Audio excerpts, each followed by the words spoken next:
Welcome, everybody, to School Psych Podcast. I'm really excited to be having this great conversation tonight, and glad to be here. But my name is Rachel. I'm a school psychologist, and I'm working in Maryland. Rebecca's going to be joining us pretty soon. She's just got a little bit tied up with a computer that needs to be rebooted, so she'll be here shortly.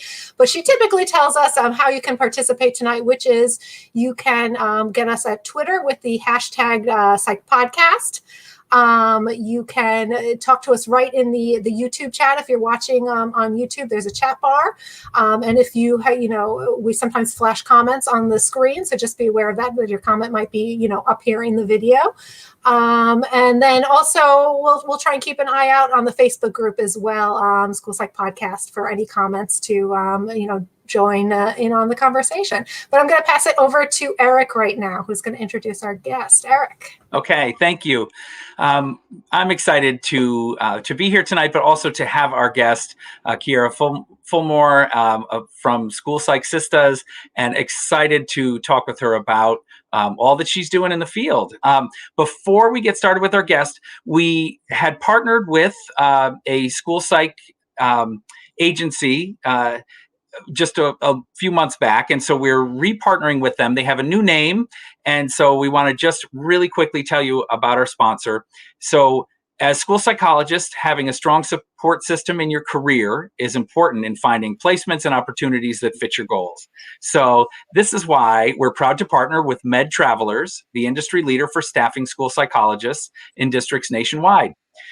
Med Travelers offers the advantage of W-2 employment status along with full health insurance coverage, 401k retirement options, and they are an advocate for career success.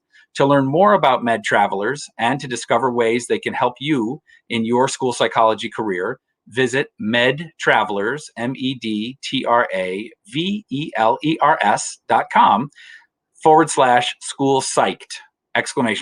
So, Rebecca, before I introduce our guest, do you want to introduce yourself really quickly? Hello, everybody. I'm sorry I'm late, but I'm so excited to be here and be part of this conversation. I'm Rebecca. I'm a school psychologist working in the state of Connecticut. And Kierra, I'm so honored that you're here with us tonight. And I can't wait to get started and learn from you and learn about your podcast. I listened to episodes 1 and 2 today, so I'm a big fan already. Fantastic. Well, I'll tell you just a little bit about our guest. Kierra Fulmore is a working school psychologist in North Carolina. She has her EDS certificate and degrees from Indiana University in Bloomington, Indiana. She became a school psychologist because she loves data-based problem solving and investigating strategies that aid children in their learning. Being an underprivileged youth ignites her passion for social justice and culturally affirming practices. She's the founder of School Psych Sistahs, a nonprofit organization that supports women from marginalized backgrounds with the profession of school psychology. She proudly serves on the Social Justice Ad Hoc Committee and Professional Learning Committee with the North Carolina School Psychology Association. So welcome, Kierra. We're so glad that you're here. Tell us a little about yourself and how you got started with everything. Thank you all so much. The first thing I want to say is I'm super excited to be on this podcast. I definitely have listened to you all since I was a wee little bitty a grad student in my first year. So this is just, I can't even explain it. But so a little bit about me. As you said, I work in North Carolina as a school psychologist currently. I work in one of the largest districts in the U.S., very large suburban, urban, and rural district at the same time. I am also, like you said, very, very passionate about social justice. And I think that all has to do with how I grew up and my background. I definitely believe that my life I definitely didn't come from crystal stairs. I have had to fight for everything I had as first generation. Everything is what I say. So I'm just here to advocate for women like me who are in this profession because, like I said, it's challenging and it's rewarding, but it's very exciting. So that is a little bit about me. Awesome. We're so excited. And I remember it was a couple, I think you said before, back in 2017, Yep. when you first got going with kind of the Facebook group, right? Can you tell us about that community and how that's kind of materialized and grown? And Yes. So in 2017, it was my internship year. It was the fall of my internship year. And it was after Dr. TD, which is my mentor and the director at that time, she'll tell you that I came in with a lot going on. So I had just finished from not knowing whether I could even complete internship, to be quite honest, because of a health scare. So I was going through a lot in my personal background, but then school psychology hit me because I was on my internship year. And they talk a lot in grad school about, just research. And we went into classrooms. So I knew how to actually be in the field with the teachers. But what I didn't know is what I didn't anticipate is the role conflict between teachers and school psychologists. And teachers are coming from a different perspective than school psychologists, obviously. But I think for me, I was having a lot of cognitive dissonance with some of the decisions that were made around eligibility with students of color. And I think this was causing me a lot of anxiety. It was causing me a lot of stress because I want to say that I get so passionate about social justice that I'm very passionate about these eligibility decisions. But at one point I was like, I don't want to aggravate my director. She's great. She's a phenomenal woman, but it's after hours. And I know she does a lot on her own trying to advocate. I don't want to aggravate my supervisor. Like I know he has a lot going on as well. He's great, but it's also after hours. I was like, I need someone who I can just talk to, who can validate my experience as a woman of color and who can kind of see how I'm analyzing this case using my own, what I call double consciousness, and validate me in that analysis and say, you're right. I feel the same way too. I was searching for that and I couldn't get it because my friends, the one that I actually went to IU with, they were not available. So I was like, if I'm in this space where I just cannot find someone just to let this go and process this, like how in the world are other women who are like me doing? Like, how are we surviving? That's a lot of stress and that's a lot of the stresses to take in and hold on to. Like we need these spaces to get these case consultations out and be able to speak openly and honestly about how we feel. So that's when School Psych Sistahs came to be. I was just like, let me start a Facebook group and we can just have our own peer mentorship within that Facebook group where we are like hearing these stories, validating each other's experiences, because that's what we need in order to survive. Otherwise, we'd have all types of, we manifest all types of, I would say, mental health concerns and problems. So that's kind of how it started, to be very honest. And then it blossomed from there. It started with just needing a space where we can kind of give each other peer mentorship to needing a space where we can actually just show up as ourselves and say how we feel, validate each other's identities, promote each other's work, network. It grew into this bond that I could not have anticipated. We were having real conversations in that group, and I'm just so proud of all the women for allowing it to get this far. I'm truly honored and blessed, like I said. That's really amazing. One of the things I'm hearing in your story is that you were experiencing some frustration and maybe cognitive dissonance about the way we are treating certain students or supporting and not supporting and perhaps funneling certain students into certain kinds of programs. And you really took the challenge. I would think that some school psychs might internalize that and just say, this isn't for me. I don't know how to fix this. This is too big a problem. and maybe leave the field, or just say, okay, I'm going to get swallowed up by the testing and placement machine and do whatever I have to do. And you saw that this is a problem and jumped right in to address it and correct it right from the start, which I'm just amazed by, and that you saw it too right from the start. Did you get, I guess my question is, did you get pushback from supervisors or other people that here's this young person maybe rocking the boat a little bit as you started? Mm-hmm. I did. I won't say that I didn't anticipate it. I will say that I was like, there's already a lot of support, and I didn't want to like downplay any other support structures that were out there. I was like, I'm not coming in trying to do that. That's not what I'm here for.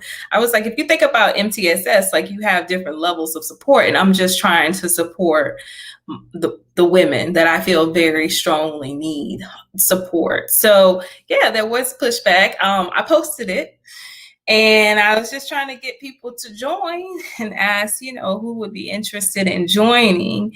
And there was some responses like, why do we need this? And why don't we create a all white group? It was just, I was like, man, I mean, I expect this stuff, but it was different because it's school psychologists who are saying this. And I know that at least how I was trained, like that was a whole class. Social justice was a whole class, and learning why that language is not appropriate was a whole class for me. So it just made me kind of go back to, well, even though we are school psychologists, we still have professionals who are in school psychology who perpetuate these systems, unfortunately. I wonder, Kierra, your experience in your program. I'm actually not aware of the demographics of school psychologists as a field, but I feel as though, in my program, I can't remember another woman of color. And I had one professor who taught the multicultural developmental issues class, who was a woman of color. And that class was phenomenal. But like you said, it was one class, it was two classes. But it felt very isolated. It felt like here's this course, we need to learn it. And then, my intern group, they were, school psychologists, wonderful people, but not very diverse. And so how did you go in your program and then entering the field? Did you feel like you could find mentors that could be supportive and understand your perspective and the issues of social justice that you wanted to tackle? Yeah, so I think that's a wonderful question. I just want to start off by saying that I think that you're right. Like this whole thing of like having a standalone course and not some experiential learning. I think we need more than the course. I definitely think we need some learning, and we need some dialogue. It needs to be like a counseling course, if you want me to be honest. It needs to be that deep. Like there needs to be seminars that are that reflective and deep. But aside from that, I think I was very much so recruited into my program by a woman of color. And I think I was intentional. I'll say I was very intentional in what programs I was seeking out. I will put it like that. And I knew I wanted to see someone who was similar to me and who had my experiences within the program. I wanted it to be a great program, but I also wanted to know that there was someone who could kind of connect with me on that level, because I knew I needed a mentor. Like I went into my program knowing I needed a mentor. And so I did have that person who was in my program as a professor who was helping me along the way. And I also had an advisor who was, I feel like he was very responsive to my needs and encouraging. So that was good. At no point did I feel like my program is specifically targeting me. We had our issues, of course. We had our issues, of course, like every program. but I didn't specifically feel targeted. Did I know other people who felt targeted? Yes, I did. Did I know other students who were struggling? Yes, I did. But that had not hit me. Did I advocate for them because they are my colleagues and my friends?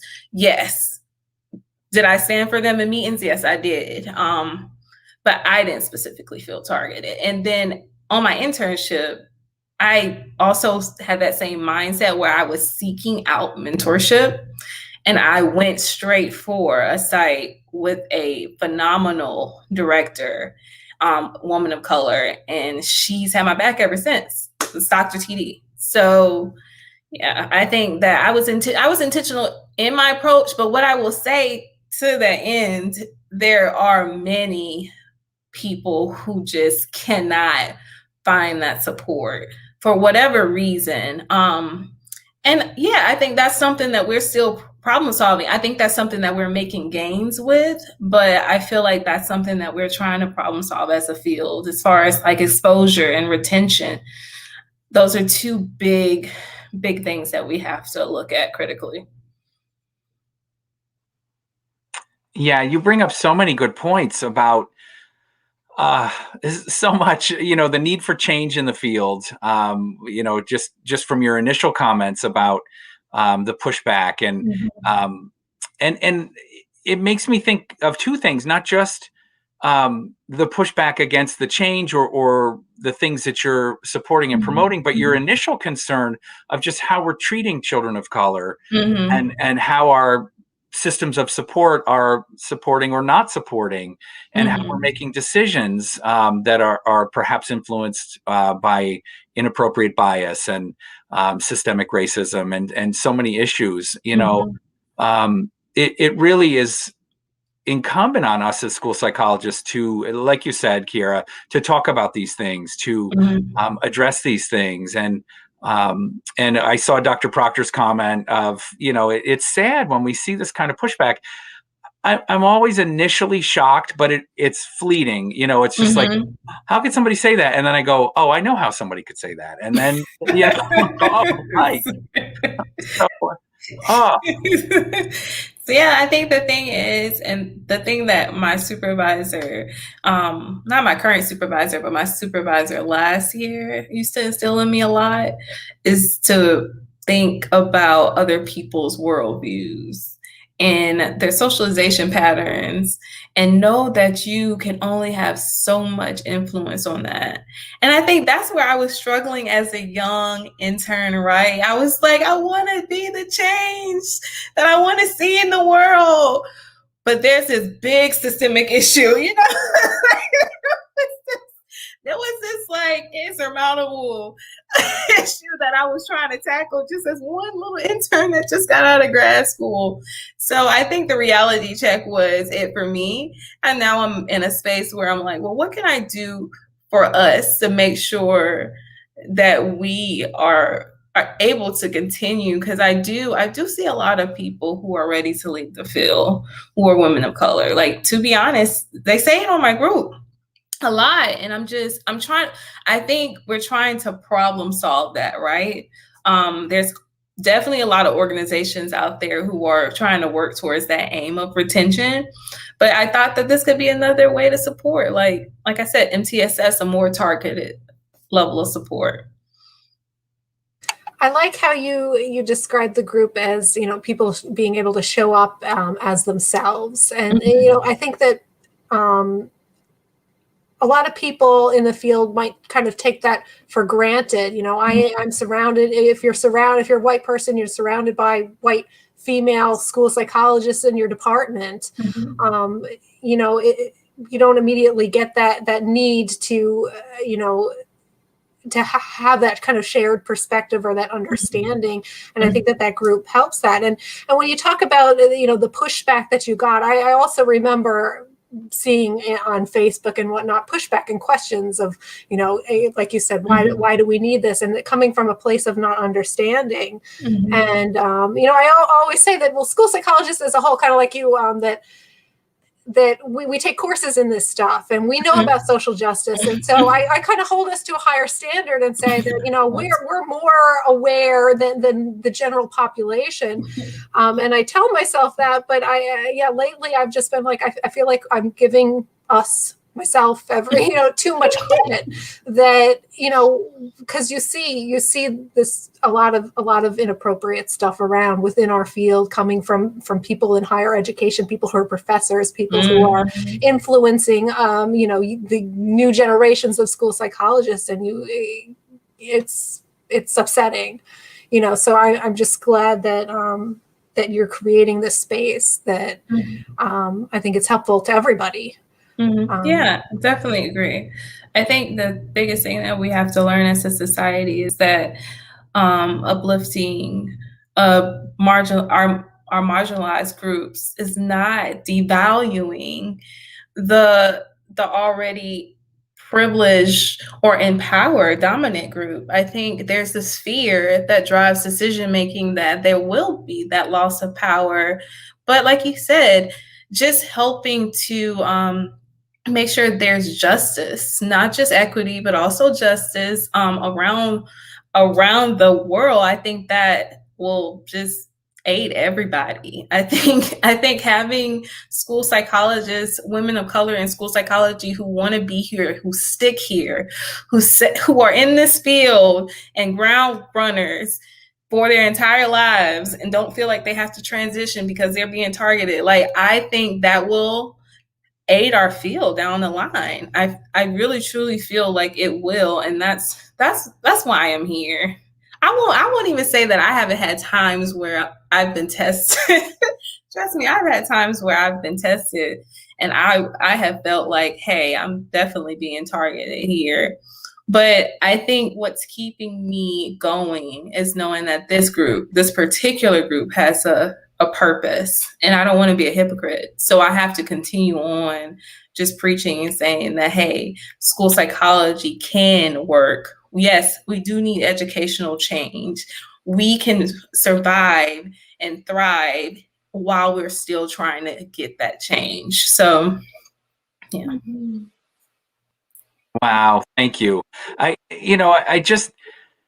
Those things, I sort of, I don't know, I'm kind of rambling here, but I have so many thoughts. Like, one is, you know, as a white male, middle-aged male, you know, I truly think it's so extremely important for me and people like me to address this stuff, to stand up, to recognize it, to talk about it, and to make other people feel comfortable. And just like you said, Kierra, you know, supporting marginalized people doesn't take anything away from me. In fact, it makes me a better person. You know, it makes our society a better place. And so I just think it's a beautiful thing. And but I'm so like, it's me. You know, I have to look in the mirror and look at my colleagues who look like me and say, come on, you guys, this is on us, you know, because what I think historically happens is when people are faced with microaggressions and faced with systems that don't support them, is they leave, just like you said, you know. And then the white people sit around going, oh, I don't know why, maybe they just weren't happy here. And you're just like, no. You know, they weren't happy, and it hurts the children. It hurts the children because there's children out there that need to see themselves, right? You know, in these, so there's going to be kids that I maybe can't reach. You know, they need different from me, maybe, or they need you know, more than I can understand, and so that's why we need this. We need a diverse field, and I agree. I think the tendency, like you said, is to say, oh, they weren't happy, or is, to be honest, to paint them as the bad person. I can't get away from that. Like, there are women, and I think Dr. Parker, who's also another one of my mentors, Dr. Janice Parker, she's doing wonderful research. And I told her, as soon as she puts this paper out, I'm going to have it as my Facebook cover, because I was like, everybody needs to see this paper and what it's saying. But basically, it's the experiences of, I think, counselors and school psychologists who are early career professionals, and just talking about what their experiences are in the field and how some of them have felt targeted, and it's been leading to their eventual burnout. And if we know that turnover for early career professionals, however you want to term that, is really high, like what can we do? How we can't just sit back here and say, oh, it's their problem. No, it's not their problem. It's society's problem. And what change can we make so that this isn't happening, so that people want to remain in this field? Like, school psychology is one of those fields. We did a needs assessment for our group, and everybody said that they love what they do, right? So the question was, how satisfied are you with the profession? Everybody. And I know there's women on there who want to transition out, but everybody on that needs assessment said they love what they do. They're satisfied, is what they say. But there's all these factors that they said are listed as things that make them want to leave the profession. So it's like, we love our job title and our job description. We are doing the great work. We have so many skills at our disposal. But when you feel those extra pressures, when you feel targeted, you don't want to, and you just don't want to remain. Yeah, I think that's so true. And I think that when you said you wanted to be the change, what a remarkable way to create really powerful change with your Facebook group and now through your podcast, and just having people connect and share stories and ideas. I loved your episode on mentorship and how you discussed the bi-directionality of mentorship and creating mentorships even outside of the field of school psychology if necessary, finding support for to match your needs and also to give back to that support person. I thought that was a beautiful idea. I wonder, what have you noticed in the conversations that are happening either through your podcast or in the group are the major themes of like how people want to create change? Have they noticed change? I know in my little corner of the world, there's this new concept called DIESEL, which is diversity, inclusion, equity work matched with SEL, social emotional learning. And it's just burgeoning. It's like a seed and it's just beginning to sprout. But I find that can be so hopeful, and there's so long to go. But what are the themes that you're noticing that seem hopeful, that are sustaining, that help people feel like they love their work and they can hang in there? Well, it's community. So that's the biggest thing. It's community. Like everyone that I talk to on my podcast, that's always been a central theme, like community, mentorship, just having those protective factors, those human protective factors has been what maintains and sustains the women who I've spoken to be honest, and sustains me. That is the biggest thing. It's having someone who you feel like you can definitely talk to, who you can show up as your authentic self, who gives you tough love, who gives you that feedback that's constructive, but also helps you frame situations in a different light so that you can move forward and you can feel reassured in your mind. Community, hands down, has been everything for everyone who I've spoken to. That has been the central theme, and how people survive. I would also say, aside from community, there are like people who are, so I would say we are in this space, and it's always interesting, this space. I don't know how to describe it. I don't know whether I should be happy about it or I don't know. I'm still trying to process the space we're in as a U.S., as the United States of America, where there seems to be more awareness, but I think that has made people feel like they can do more and be more outspoken about certain things.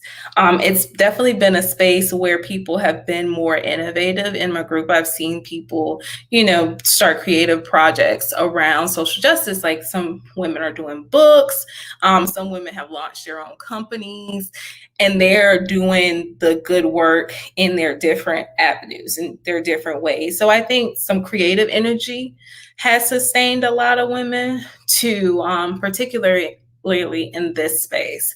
And also there's a lot of support. I really feel like this space has also propelled some of our organizations into, a social justice or equity focus. And I think that that's been welcomed across the board with everyone who's in my community and who's spoken on my podcast. So we're definitely hanging on to the times right now. We're definitely critical, but we're still hanging on to the times, and we're trying to be hopeful.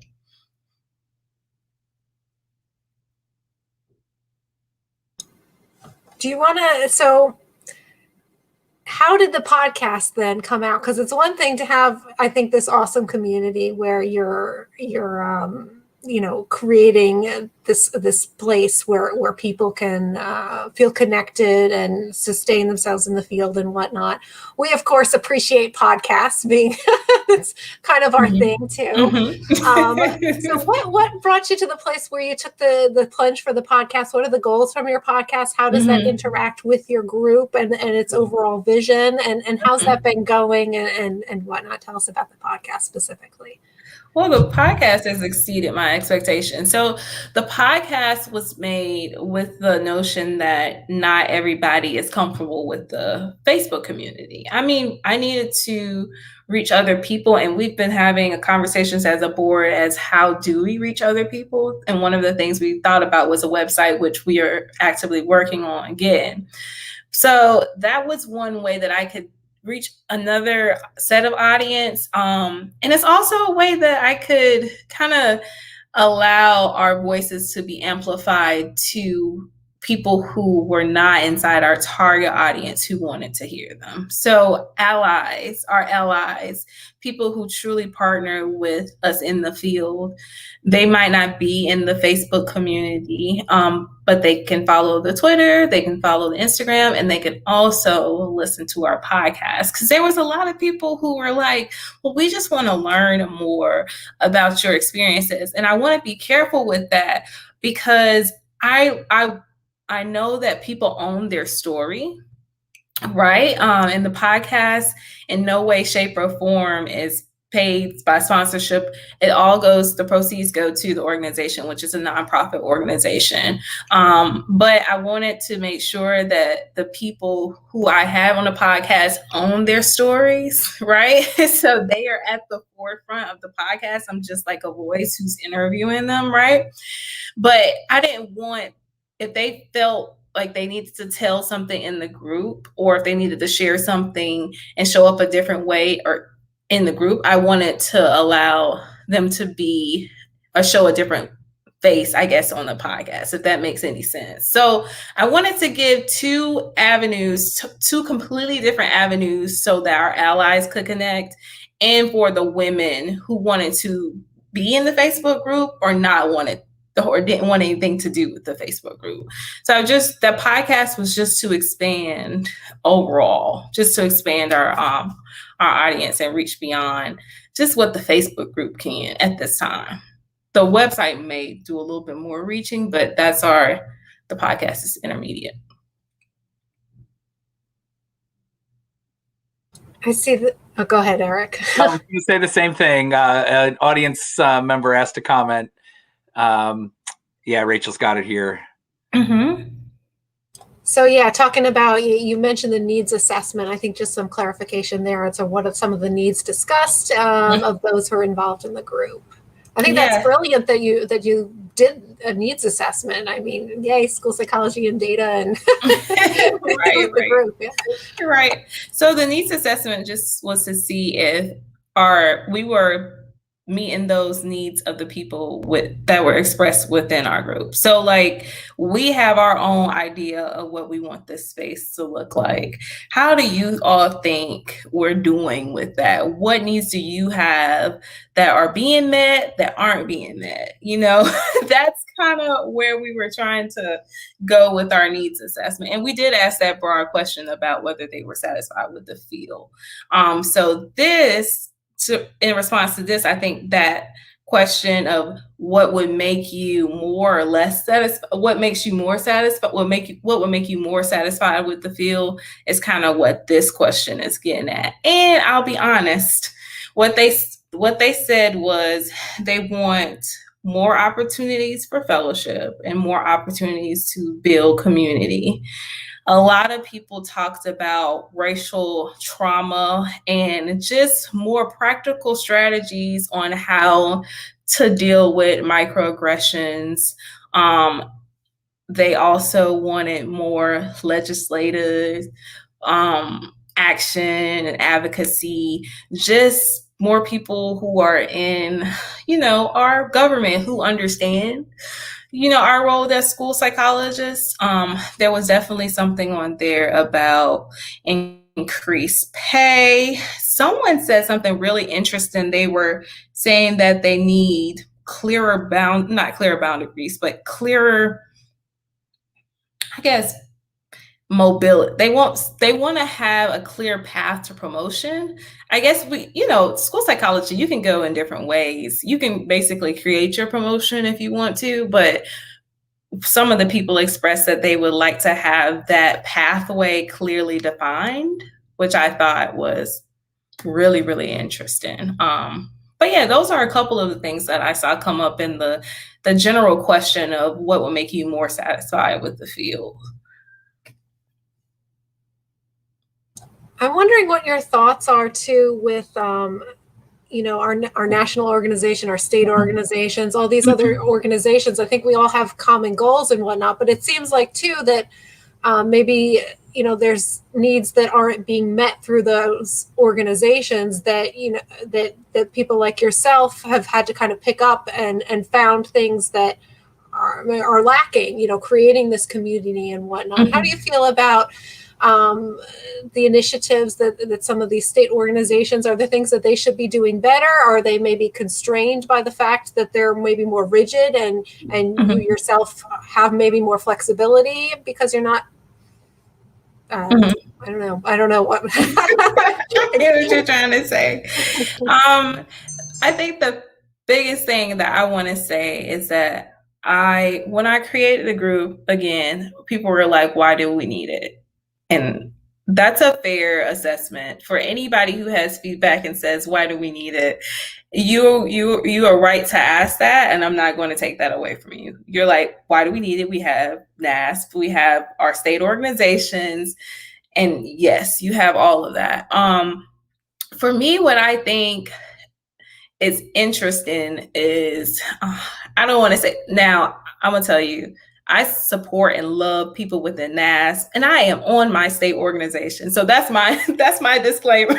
Like, I love my state organization and I love NASP. And I fully support both organizations.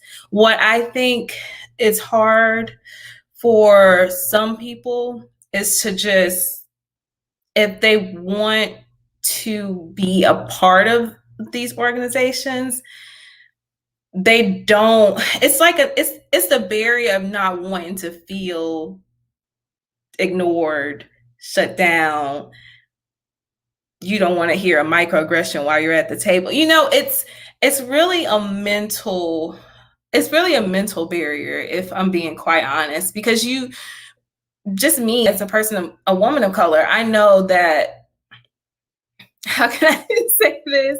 I know that whenever I'm sitting at a table, that my opinions are going to be viewed in a certain light. And that's just the reality of the situation. And I know that I have to change, I know that I have to kind of censor and change the way I show up, if that makes any sense, to make other people comfortable. And I hate to say that, but it's the reality of the situation. I mean, It really is. You do have to navigate these spaces.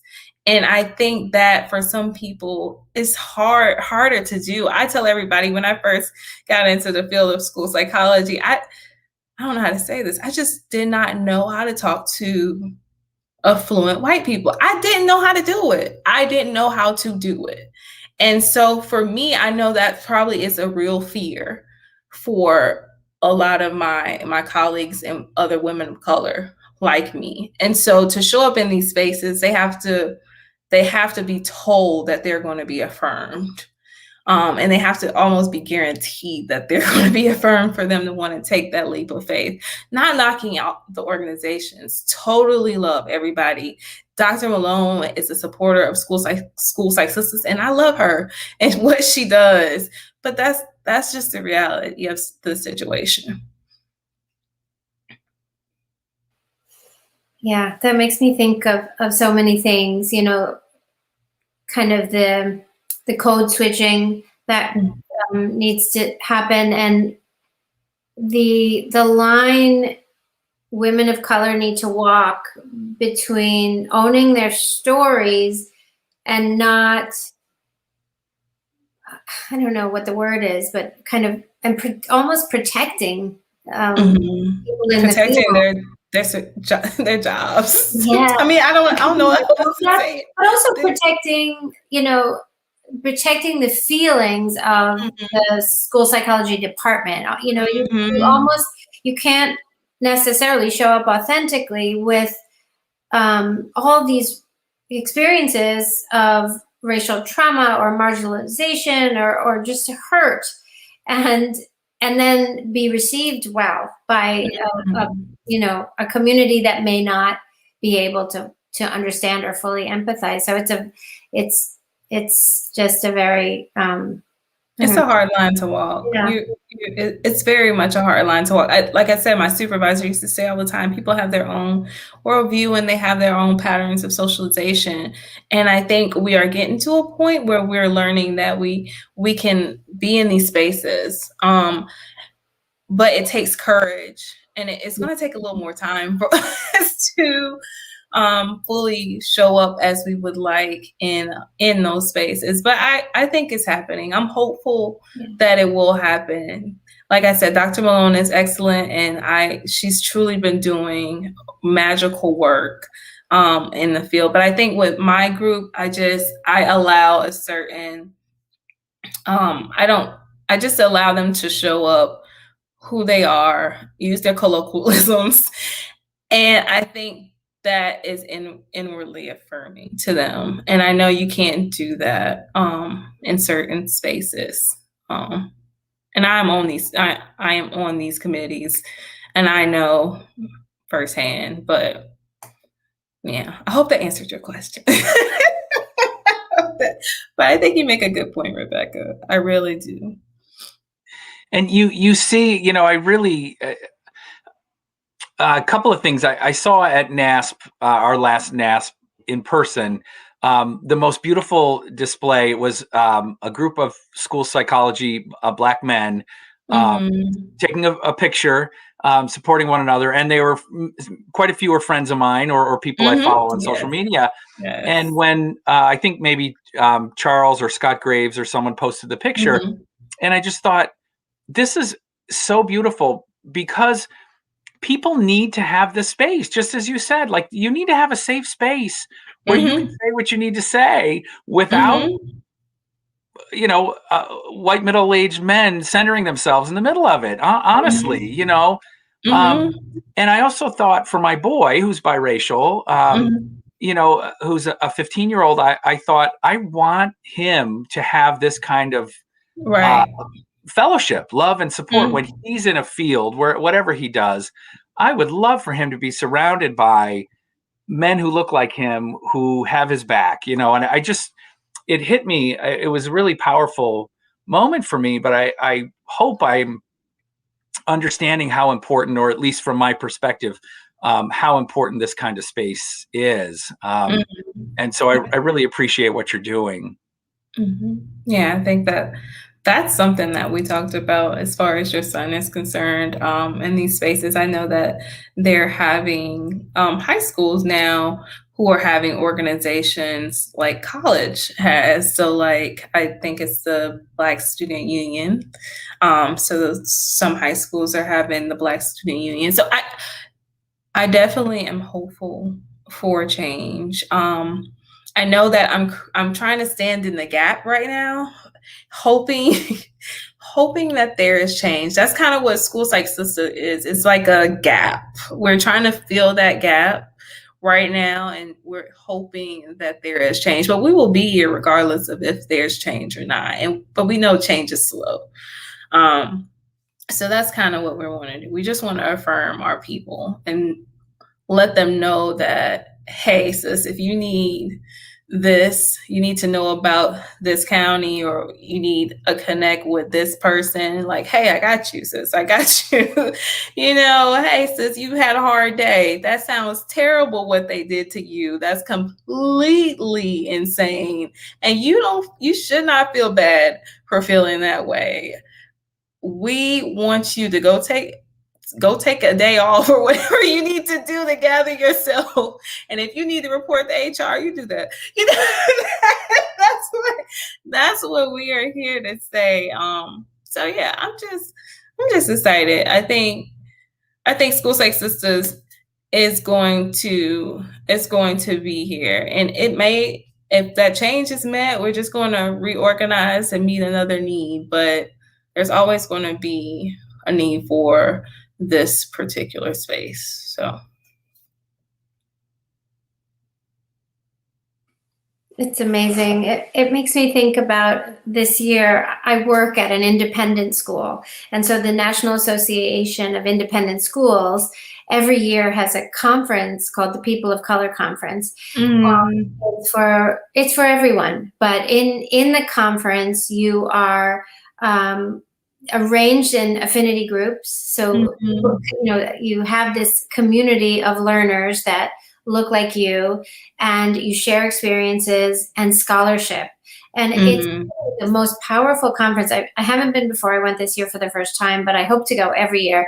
And I wish that, other organizations had such a thing, because I learned so much. And it was all virtual, and it was just so well done. But I heard that in person, it is like a week of just connection and emotion and community building, that it's really incredible. So I hope.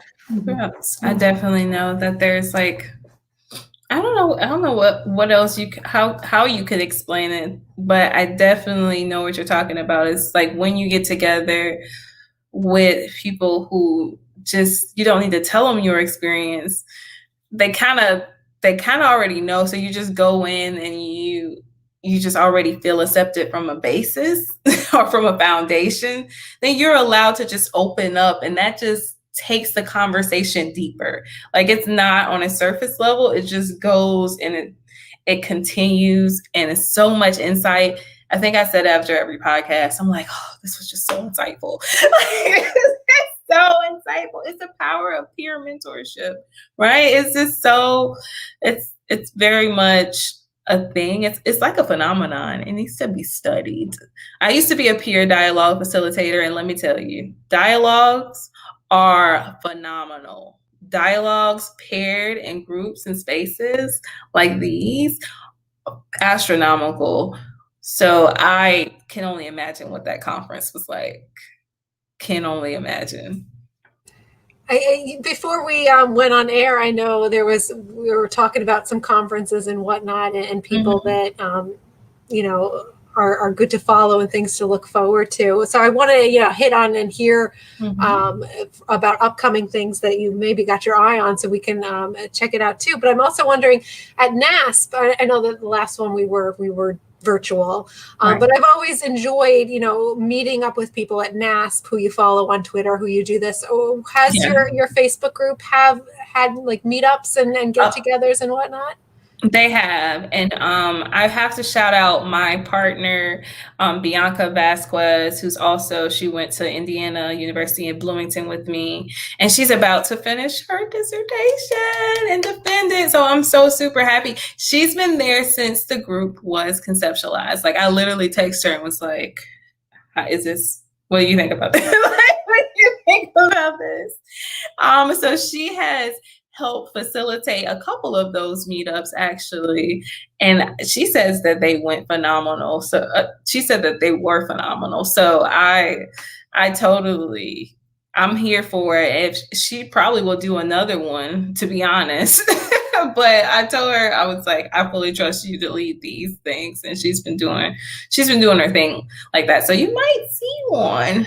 We might show up.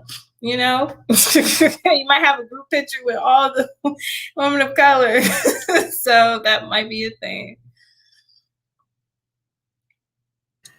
Awesome. I know you wanted to chime in, Eric, but I just wanted to remind people that we're going to be taking last call for questions and whatnot. So if anybody has any thoughts to post to get that in.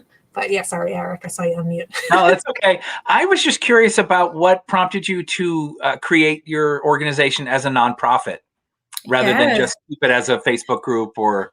It's a good question. Actually, I have notes here. So I'll make sure that I read my targeted points. But the first thing that I wanted to say is when I was talking through this, I initially was like LLC, but I was like, that whole women own their own stories. Like I would say that our marginalized women face so much, and we do sometimes get infiltrated, and people try to steal our stories and use them for their own, gain or benefit. And I did not want to do that. I was like, I don't want to profit off of anybody's stories. Like, truly, this is a platform for us, by us. So it's not a me platform. So I wanted to take myself out of it. I was like,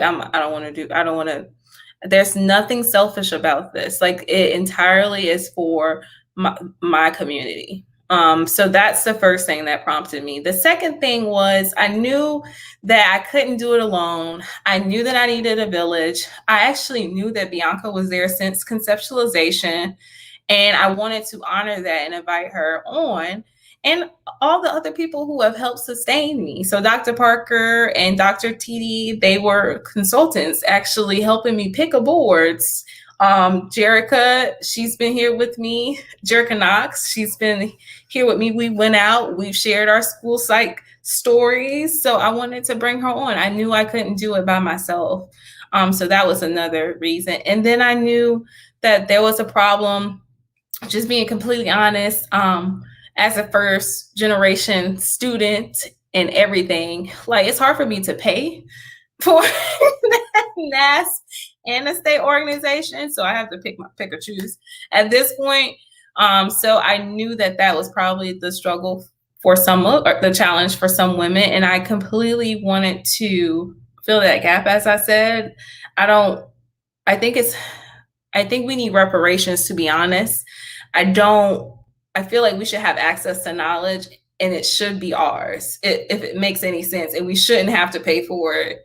And I know that our organizations have free resources. Like, I don't want to downplay that, but I honestly feel like that is another systemic barrier.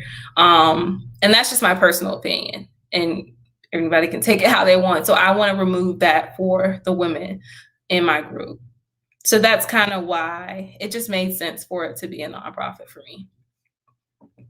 And, kudos for that. I know I'm involved in the Reading League in Maryland and getting a chapter and going through the nonprofit paperwork and tax stuff. And oh my gosh, I can't even, we're not through it yet. And it's overwhelming. So it is definitely a lot. When I tell you it's a lot, I have two jobs. I have one that I'm not getting paid for and one that I'm getting paid for. So I'll just say that, but I'm doing this because I feel like it's necessary. So I am here for it. I know someone asked about how can they support the nonprofit. Yes. So how you support the nonprofit, if you actually go to Twitter, our Twitter is at School Psych Sistahs, then there should be a pictogram or infographic on there with ways that you can help contribute. I will say that I just got us a actual official mailing address. So I will be putting that on the infographic and posting that sometime soon. That checks are the best way. So whenever I post that information, send checks, that would be great because that doesn't require the fees, because Stripe they take our fee. they take away from the money you give us, and PayPal actually takes away from the money you give us, and GoFundMe takes away from the money you give us. But all of those, we're on all of those. So if you want to go search GoFundMe, Fund School Psych Sistahs, that's another way. If you go to PayPal, you have to type in our Gmail address, which is at schoolpsychsistahs@gmail.com. That's how you support us as well. But if you want to wait for the check to give us your full contribution, I'll be posting that soon. Awesome. That's good. Okay, there's some questions and things coming in. Just people, I think, being thankful and grateful for the work that you've been doing, and I second all of that, and I think it's really good. As we're wrapping up, I want to remind people of our next episode is going to be on 5/16, and we're going to have Dr. Gabb talking about literacy.